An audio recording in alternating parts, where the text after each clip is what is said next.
The whole notion of a sugar high is completely wrong. It's based on this kind of Keynesian idea that somehow government spending stimulates the economy. No, we'd actually have a stronger economy if we didn't have all this government spending. It's weighing down the economy.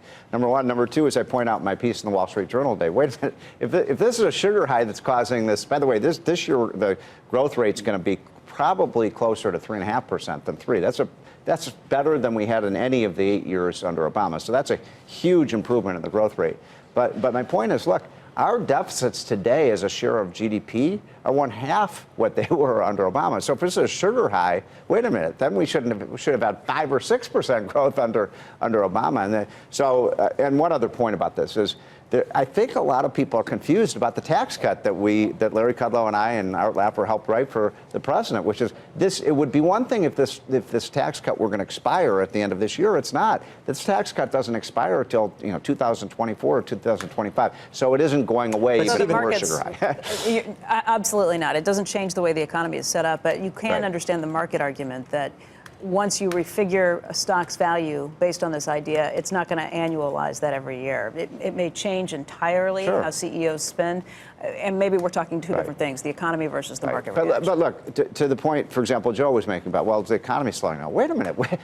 I just don't even see the signs of this. The jobs report that you were mentioning, Joe, I mean, I was watching CNBC and other business shows with, like, oh, this bad jobs report. What are you talking about? 155,000 jobs? A very good number, very solid. We're going to be over 3% next year in terms of GDP? Because for the tax cuts, and I'm not talking about the corporate tax, I'm talking about the corporate plus personal tax cuts, for them to work / pay for themselves / be done in any kind of responsible way, you have to be over 3% for this to even math out in any way. And I'm not even sure it maths out then.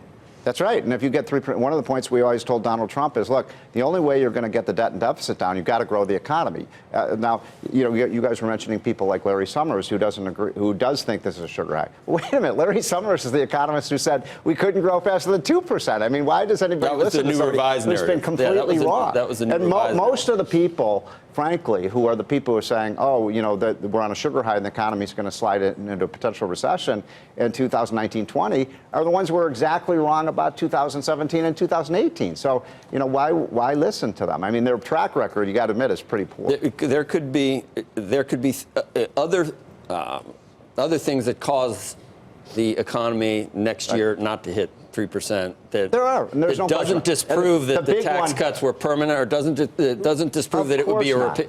And so you're kind of staking the You know why I'm more bullish than the most people you're going to hear on these shows is because I think there's a high likelihood that we're going to get this trade deal done with China, and if that happens, that's where I think the market isn't figuring this in right.